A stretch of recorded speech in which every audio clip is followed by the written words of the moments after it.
Saviez-vous que vous perdiez les 3/4 de votre temps sur des tâches répétitives d'Excel, voire rébarbatifs? Dans cette vidéo, je vais vous dévoiler 10 fonctions qui vont révolutionner votre productivité sur Excel. Gagnez du temps, réduisez votre stress et boostez votre productivité sur Excel. C'est parti!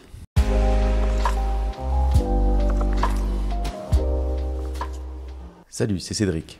Bienvenue dans ce nouvel épisode de Excel Ensemble, le meilleur endroit pour apprendre à gagner en productivité et à maîtriser Excel. Si vous êtes nouveau ici et que le contenu vous plaît, n'hésitez pas à vous abonner à la chaîne. Pour ceux qui sont déjà abonnés, n'hésitez pas, le pouce bleu, les commentaires, vous savez déjà. Nous allons voir 10 fonctions d'Excel qui vont vous faire gagner en productivité et en maîtrise d'Excel. Nous allons les passer en revue en les séparant en 5 niveaux. Alors, nous voici dans le fichier pour commencer par les 2 premières fonctions de niveau 1 que nous allons voir. Alors le fichier, nous retrouvons des codes facture, la date de la facture, le code client, secteur, vendeur, montant. Un fichier que nous pouvons avoir lorsque nous faisons des ventes. Pour cette première fonction, nous allons voir comment générer un numéro unique de facture par exemple. Vous voyez ici les numéros de facture 1, 2, 3, 4, 5. Si on doit les rentrer manuellement, c'est fastidieux. Dans Excel, nous avons un moyen de les rentrer automatiquement et de créer tous les numéros en une seule fois. Et ce qui va nous aider, c'est la fonction séquence. Alors je vais vous montrer tout de suite. Je vais insérer une nouvelle colonne. Et ici, je vais vous écrire la fonction. Donc séquence. Alors ici, nous voyons qu'est-ce qu'elle fait. Elle renvoie une séquence de nombres. Donc ce que je lui dis, c'est ici séquence. Et je dois lui donner le nombre de lignes. Donc ici, par exemple, j'ai 142 lignes. 142 lignes moins les en-têtes. Ça fait 141. Donc ici, je mets 141. Je ferme la parenthèse, écrit. Et vous voyez, ça nous a généré des numéros jusqu'en bas du fichier, jusqu'à 141. Alors l'écrire de cette façon, ça va être trop figé. Pourquoi? Parce que si je rajoute une facture ici, je vais copier celle-ci, je vais la rajouter là. Vous voyez, ça ne se met pas à jour automatiquement. Pourquoi? Parce que dans ma formule, je lui ai dit que je voulais 141 lignes. Pour remédier à ça, nous pouvons compléter la séquence et donc ici, lui dire que je veux le nombre de lignes, que je veux que ce soit égal au nombre de valeurs que j'ai ici. Donc qu'est-ce que je vais faire? Je vais faire un nvval qui va me permettre de retourner le nombre d'éléments que j'ai dans la plage que je vais lui donner. Donc ma plage, ça va être ici, B2, jusque, et donc nous pouvons lui donner un nombre très grand en se disant que nous n'aurons pas plus de factures. Par exemple 10 000. Si je lui donne 10 000, il va faire tout seul le calcul. Je ferme la parenthèse. Et voilà. Et vous voyez, si je descends dans le fichier, j'ai bien jusqu'à 142. Si je rajoute une ligne, je vais rajouter comme ça. Hop, vous voyez, ça se met automatiquement à 143. Si je les enlève, ces 2 lignes, ça va m'enlever mon numéro. Vous voyez, on génère rapidement et efficacement un nombre. Passons tout de suite à la deuxième fonction qui va nous permettre de gagner en productivité. Deuxième fonction, en réalité, il y en a 3 qui vont nous permettre dans une chaîne de caractères de récupérer les éléments à gauche, les éléments à droite ou les éléments centraux. Alors, je vais m'expliquer. On va prendre en exemple cette colonne facture. Alors, je vais écrire les formules ici. Si par exemple je veux récupérer les 2 premiers caractères de mon numéro de facture. Donc, on voit les 2 numéros sont à gauche. Donc qu'est-ce que je vais faire?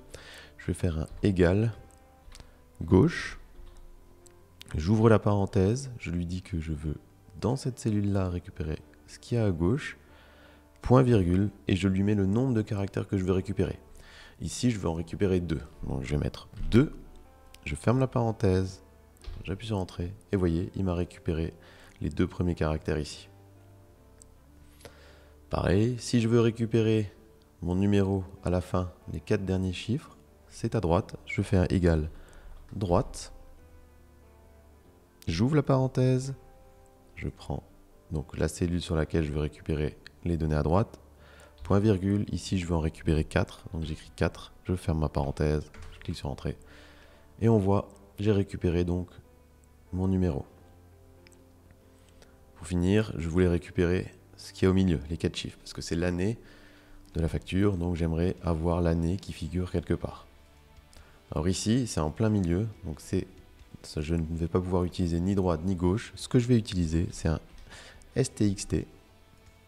Et on voit, ça renvoie un nombre déterminé de caractères d'une chaîne à partir d'une position. Alors ça veut dire quoi? Ça veut dire qu'ici, je vais lui dire que dans la cellule là, je veux récupérer 2021, donc je veux récupérer à partir du 4e caractère. On voit bien, le F c'est le premier, le A le deuxième, le tiret le troisième, le 2 c'est le 4e caractère. Donc je veux récupérer à partir du 4e caractère et je veux en récupérer 4. Vous voyez, donc lui ce qu'il va faire, il va aller jusqu'au 4e caractère, il va récupérer le 4e, le 5e, le 6e, le 7e. Je clique sur OK. Vous voyez, il m'a bien récupéré 2021. Et ensuite, si je veux récupérer ça sur toutes les lignes, j'ai juste à tirer vers le bas et vous voyez, il me le fera pour toutes les lignes. Passons tout de suite aux fonctions du niveau 2. Alors dans le niveau 2, nous allons voir des fonctions date. Dans un premier temps, par rapport à une date, donc ici j'ai la date, je vais vouloir récupérer le jour, je vais vouloir récupérer le numéro de la semaine, et je vais aussi vouloir récupérer le numéro de la journée, donc quel jour du mois c'était. D'accord ? Alors pour cela, il existe 3 formules, 3 fonctions intéressantes dans Excel. La première, c'est jour-semaine. Donc si je fais ici un égal jour-semaine, donc celle-ci, vous voyez, ça renvoie un chiffre entre 1 et 7 désignant le jour de la semaine. Donc je vais lui donner ma date, et en fonction de ma date, il va me dire quel jour de la semaine c'était. Alors je choisis la date, quand j'écris jour-semaine, point virgule, et vous voyez ici, j'ai pas mal d'options. Pourquoi ? Parce qu'il va me demander à partir de quel jour de la semaine je veux commencer à compter. Ici, je peux lui dire que le dimanche, c'est le premier jour, mais je peux aussi lui dire que le lundi, c'est le premier jour, ou je peux lui dire aussi que le lundi, c'est jour 0. Ce qui fait qu'il considérera que ça va de 0 à 6 et pas de 1 à 7. Dans mon cas, j'ai envie de considérer que la semaine commence le lundi, donc je vais lui dire que c'est point virgule 2. Je ferme la parenthèse. Vous voyez, il me renvoie le 7. Donc ça veut dire que ce jour-là, c'était un dimanche. Si je tire vers le bas, vous voyez, il va me les donner à chaque fois. Donc ici, on voit bien que le 3, c'est un dimanche, donc le 4, c'est un jour après, c'est un lundi. Je peux ensuite essayer de trouver le numéro de la semaine. Ça peut être intéressant pour des chiffres hebdomadaires, de regrouper par semaine et de ne pas avoir à faire un calcul barbare, où je vais juste avoir à lui donner une fonction et lui dire je veux mon numéro de semaine, comme ça je vais regrouper ensuite tout par les numéros de semaine. Donc ici, qu'est-ce que c'est cette fonction ? C'est numéro semaine. Vous voyez, celle-ci, il renvoie le numéro de la semaine de l'année. Donc j'ai écrit la fonction. Si je l'écris avec un point, ce sera mieux. Voilà. Donc ici, je te lis numéro, je vais lui donner ma date, point virgule, et là toujours, j'ai des options. Pourquoi ? Parce qu'il veut savoir si je veux commencer ma semaine un dimanche, un lundi. Je reste toujours sur la même lignée. Je commence le lundi, je ferme ma parenthèse, et là vous voyez, il me met que c'est la première semaine. Et ensuite, il me donne ça pour tout le reste. Et pour finir, une autre petite fonction de date. Il s'agit de la fonction jour. Donc si je l'écris, jour, alors, elle donne le jour du mois. C'est des nombres compris entre 1 et 31. Alors, qu'est-ce que ça va faire ? Ça va tout simplement nous donner ici le premier chiffre. Le 3 janvier 2021, il va nous retourner juste 3. Donc si j'écris ça, voilà, il me retourne 3. Alors, effectivement, nous avons déjà l'information ici. Ce n'est pas forcément la plus utile, mais parfois nous avons besoin de récupérer juste le jour du mois. Et plutôt que de faire un calcul barbare où nous sommes obligés de faire des conditions pour essayer de retirer juste ça et le concaténer avec autre chose, là il suffit de faire jour et nous pouvons avoir le bon jour du mois. Et vous voyez, ça marche avec toutes ces dates. Donc voilà pour la première partie de ce level 2 avec les fonctions dates qui vous seront très utiles pour gagner en productivité. Passons tout de suite à la deuxième fonction de ce level 2. Alors plutôt qu'une fonction, ça va plutôt être des conditions, de la conduite conditionnelle. Nous allons voir comment nous pouvons faire des conditions. Donc ici, on va utiliser le si. Si va nous permettre de faire des tests. Donc ici, par exemple, je vais lui dire que si mon montant de vente est supérieur à 250, alors je vais donner un bonus de 2%. Si c'est inférieur à 250, alors je ne lui donnerai rien. Voilà. Donc ici, si mon montant est supérieur à 250, donc là c'est le test logique. Donc ici, si G2 est supérieur à 250, donc ce montant-là est supérieur à 250, ici je vais lui dire ce que je vais faire. Donc je vais lui mettre 2%. Par contre, si ce n'est pas vrai, alors je lui mettrai 0. Je ferme la parenthèse, je clique sur Entrée, et vous voyez, il est en dessous de 250, donc il a 0. Je tire la formule vers le bas, on va vérifier notre formule. Tout le reste est au-dessus de 250, donc ils ont tous 2%. Donc ici, je peux aller dans Accueil, choisir dans Nombre le style pourcentage, comme ça on voit bien que c'est 2%.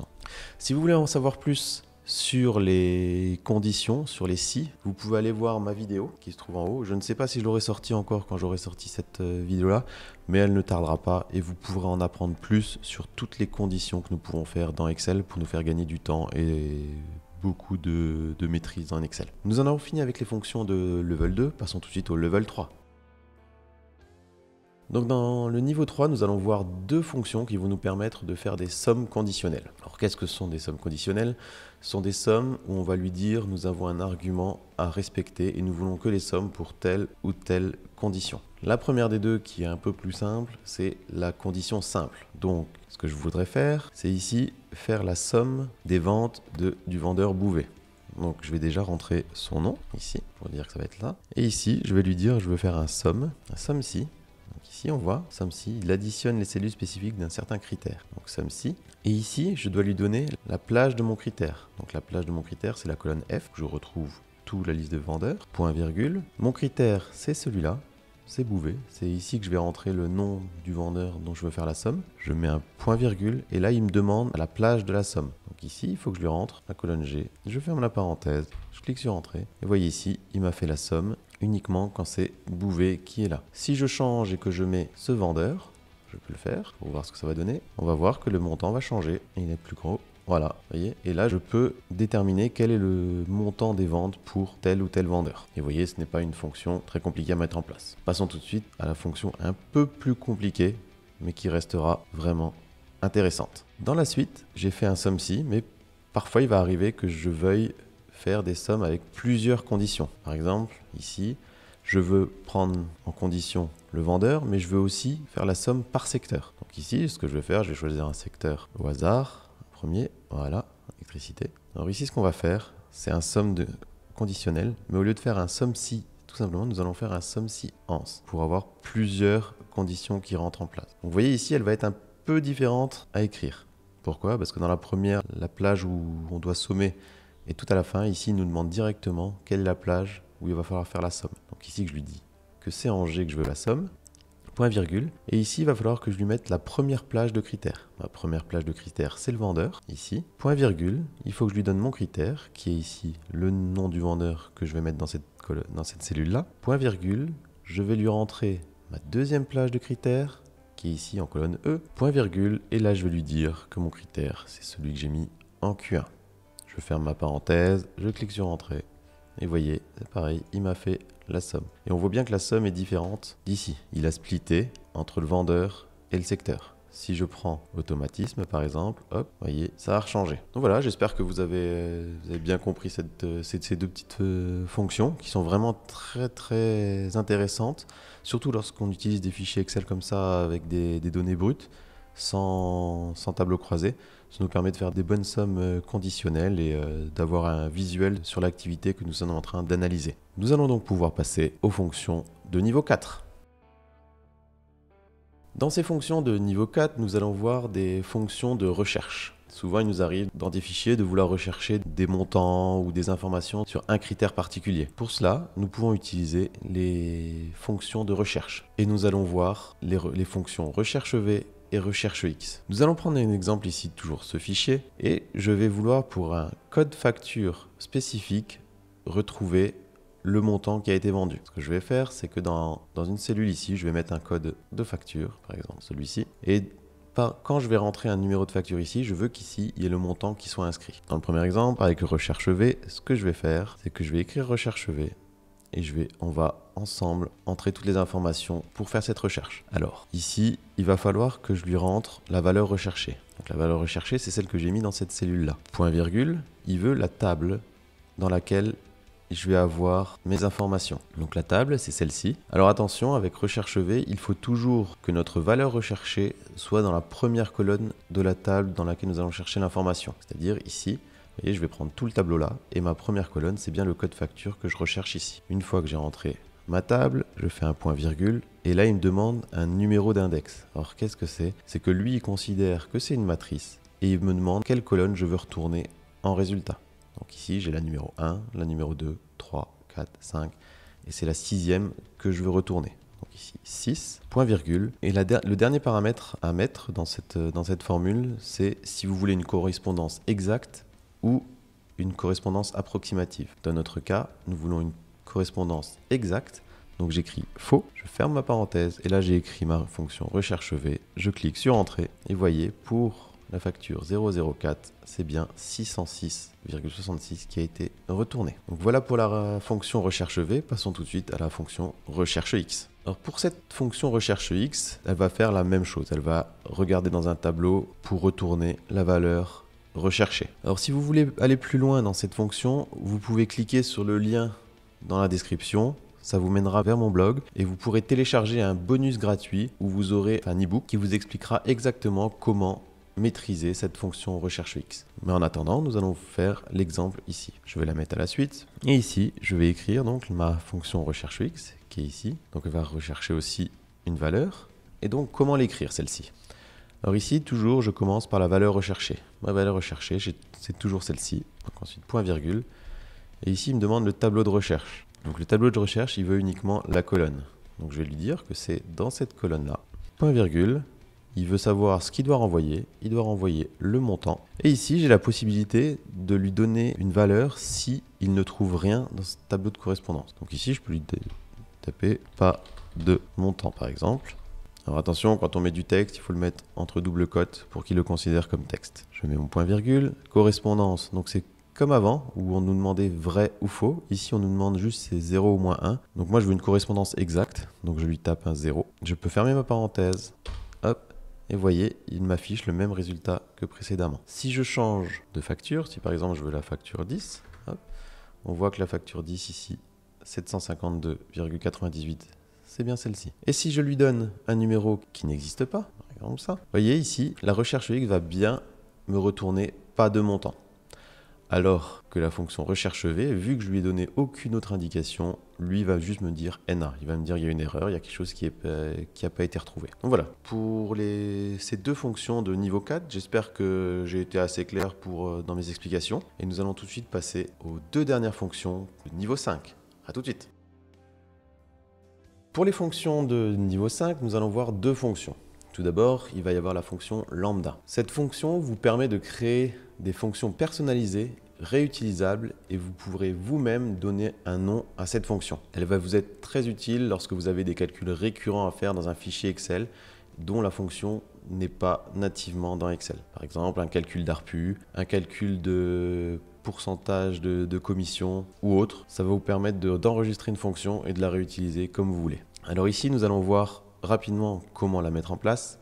Si vous voulez en savoir plus, j'ai une vidéo que vous pourrez retrouver ici qui va vous permettre d'aller plus loin dans cette fonction. Donc passons à la fonction en elle-même. Alors nous avons calculé tout à l'heure une commission, enfin un pourcentage de commission, et nous avons le montant ici. Nous voulons ici calculer le montant de commission de chaque vendeur. Donc pour calculer le montant de commission, il suffira de faire le montant fois le pourcentage de commission. Vous voyez ici nous avons un montant. Alors si j'ai ça sur une seule feuille à faire, assez facile et pas de souci. Par contre, si je dois faire ça à chaque fois sur toutes les feuilles de calcul que j'ai, ça va être assez redondant et assez problématique en termes de perte de temps. Comment je vais utiliser ma fonction lambda? Je vais l'écrire. Donc c'est lambda. Et ici, je dois lui donner les paramètres de calcul. Pour commencer, je vais lui donner le nom de mon montant.